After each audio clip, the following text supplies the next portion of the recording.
এই শোভাযাত্রা, এখানে আজকে বিকেলে একটা অন্য রাজনৈতিক দলের নেতা আসছেন শুভেন্দু অধিকারী, এটা কি দাড়ি পাল্টানো ভগবান কি কারো পাওয়ার অফ অ্যাটর্নি নাকি? আমাদের বাপ মা, আমাদের পূর্বপুরুষ যা শিখিয়েছে আমরা সেটা করে যাচ্ছি।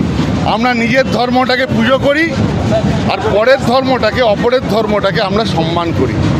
এটা ভগবান কারো সম্পত্তি নয়। আমরা হিন্দু শাস্ত্রের মানুষ। আমরা ছোটবেলা থেকে আমাদের কালচার, আমাদের সভ্যতা, আমাদের সংস্কৃতি, আমাদের পূর্বপুরুষ, আমাদের বাবা মারা শিখিয়েছে যে আমরা পুজো করি।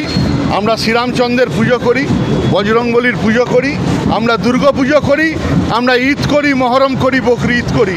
এটাই হচ্ছে আমরা এই বাঙালির সভ্যতা।